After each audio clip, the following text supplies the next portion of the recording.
A simple signature made 76% of people give up their front yard. This isn't about being nice. It's about a hidden flaw in your brain. Marketers, salespeople, even friends use it against you every day. They don't ask for what they want. They ask for what you will give, then they take everything. We're exposing the dark art of sequential influence, the science of getting a yes through a series of calculated steps. You've fallen for these tricks. After today, you'll see them everywhere. We're starting with the 5 most powerful methods. The psychology is shocking. The results are undeniable. This is called foot in the door. You know the saying, give them an inch, they'll take a mile. This is the science behind it. Imagine a researcher asks to put a huge, ugly, drive-safe billboard on your lawn for free. Would you do it? In a real study, only 17% of people said yes, but another group was asked for something tiny first, just a signature on a petition or a small sticker for their car. Almost everyone agreed. 2 weeks later, they asked for the billboard. 76% said yes, from 17%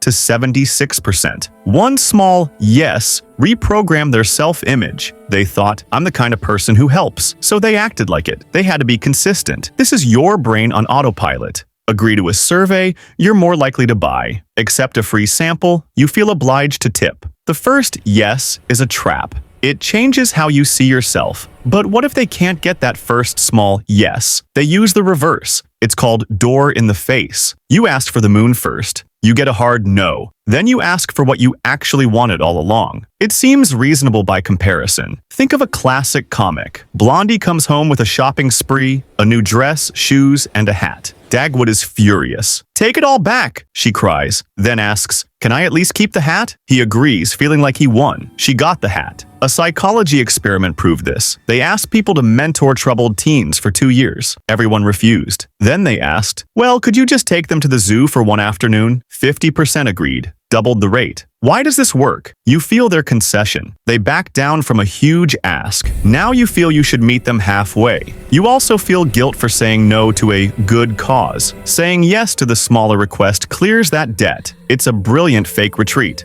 and you walk right into it. Now for the dirtiest trick, lowballing. This is the classic used car salesman move. You see the perfect car. The price on the windshield is great. You negotiate, shake hands, you've won. You go to the office to sign. Then, just one thing. That price doesn't include winter tires or the inspection fee. Oh, and sales tax, of course. The deal gets worse, but you're already committed. You picture yourself in that car. Backing out makes you feel foolish, so you pay up. In a study, students agreed to join a psychology experiment for credit. One group was told it started at 7 a.m. first. 31% agreed. The other group agreed before hearing the time. Then they were told, it's at 7 a.m. 56% still agreed, and most actually showed up. Once you commit, your brain fights to stay consistent. Even if the terms change, you'd rather follow through than admit you were played. Subscription services use this. First month free, then the price jumps. But you forget to cancel. You agreed. Now you're locked in. Individually, these tricks are powerful.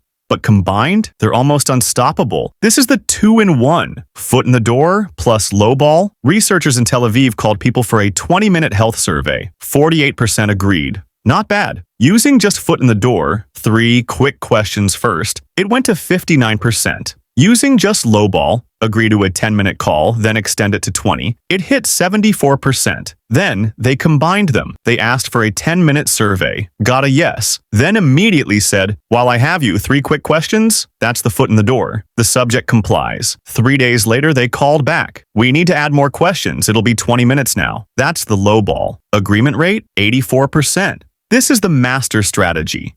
It locks in your helpful identity. Then it exploits your commitment to that identity. You're not just agreeing to a request.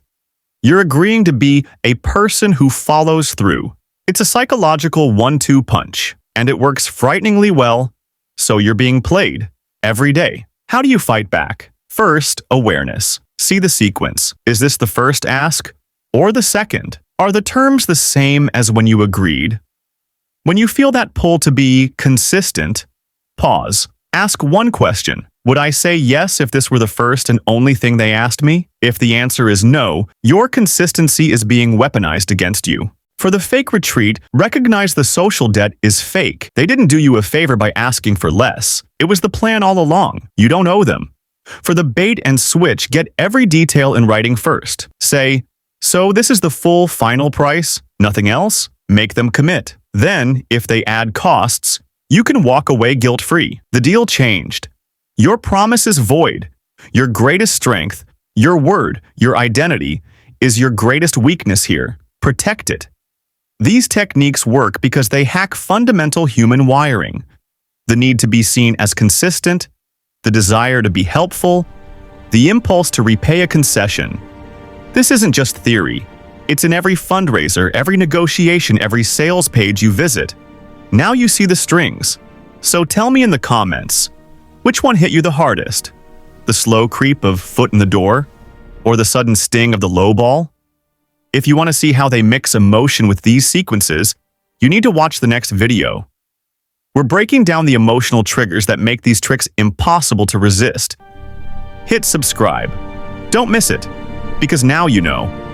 But knowing isn't enough. You have to stay one step ahead.